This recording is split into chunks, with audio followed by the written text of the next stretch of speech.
What's going on, everybody? Today we will be going over impulse entries, what they are, and when it is the right time to utilize them. So, I would say that this is a very advanced concept that should only really be utilized once you've had time in the market. So, my mentor Raja was a big user and believer in impulse entries, but it's just because of experience and seeing the same things play out every single day at these volume times that I have mentioned earlier in this course. So remember 8 a.m., which is New York Open, 8:20, which is Comex Open, 8:30, which is when news often releases, and 9:30, which is the New York Stock Exchange Open. There are obviously anomalies to these. It's not like there's just a volume at those times. During those candles, you will often find big pushes of volume. So let me go ahead and share my screen with you all to show a couple opportunities from my trading day today in which I could have and did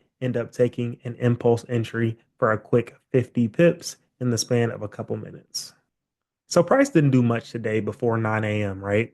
But we finally got this 8 a.m. candle to close below all these most recent supports.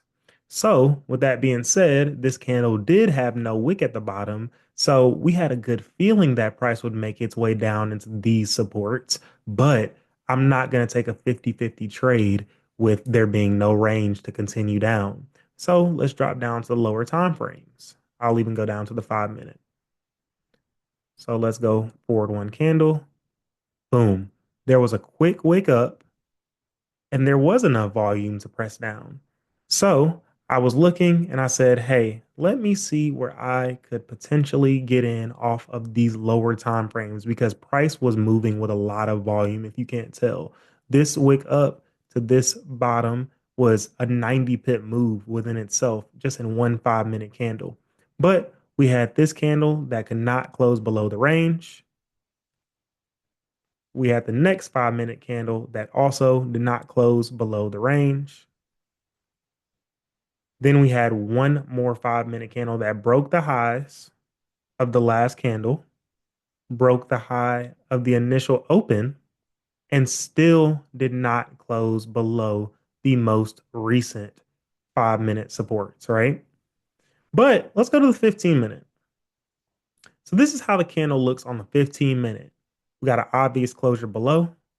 We got a strong bearish closure after the closure below, but we're right at that support. And there's a support to the left. So, what could I or should I do knowing that I have some very close supports on all time frames? The reason that I do believe an impulse entry could have been taken below this low for a quick scalp down to this support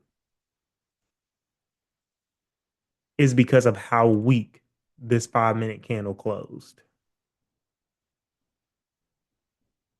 This candle's weak closure indicates that there was not much pressure to the upside, and whoever had a stop loss above here probably got tapped out. Whoever kept their stops above their entry candle here probably got taken out as well, and the candle still closed very weak. So we know that when candles have weak closures like this, it's not uncommon for when a candle does break below during a time of volume, which is 9:15, 9:30 especially, that we could definitely see ourselves getting to this close support. And it's not like it's just a small range. I mean, we want larger ranges than this, but if you're a quick scalper, there's nothing wrong with taking advantage of this 60, 70 pip range. I mean, hey, so boom, let's go forward one candle. Mm-hmm. One more. So, as I mentioned to you all, we don't always have to catch the entire move. So, there was an opportunity to secure at least 40 pips in this instance when we were aiming for 70. Hey, I'm taking some money off the table if I'm up 40 pips, knowing my stop loss was as small as, let's see, I would just simply use the current entry candle 30, 30 for 45, taking that all day, especially when the markets were moving the way they've been moving the last day finally retracing on an uptrend. So What happened over the course of the next few candles? Let's fast forward once again. Boom. So now we're approaching this daily low. So this is ultimately the low of the day that was established at 2:55 a.m. on Wednesday, right? You see that? I'm on the 5-minute candles because this is how quickly these moves happened. Okay, so I see that, hey, we finally got a candle to close below. Let's continue. Mm. When I saw this wick down, I was like, man, we're getting close. Let me see what's going to happen. Because I had a sell stop here originally and it started to flip up again. So I was like, maybe I'll wait on 9:45 because there was 9:45 a.m. red folder news today. So I was like, I really don't want to be in when price can do some type of craziness at 9:45. But I held my ground and I just simply waited on the next candles to formulate. So let's fast forward one more. Oof, boom. This candle retested this support after breaking this high once again. I had an entry below the break of the daily low on a volume candle of 930, 935. Remember how 930 is the NYSE open. The NYSE open is the New York Stock Exchange open. That means gold often has big moves during this time. So, I went to the left as I anticipated price breaking this low, and I said, where can I target a zone this wick? This wick is exactly what I targeted. It rejected right off of this wick. Let me go forward one more candle. What did it do? Yes, it continued to push down, but it held this support that I was mentioning. Anything that happens after my target is not my business. I do not care. It is not my business. So I took what the market gave me for a quick push down. Technically speaking, this would have been my technical stop loss, but I know how to cut risk. If price starts pulling back on me and closing above this wick, I know that I have to get out.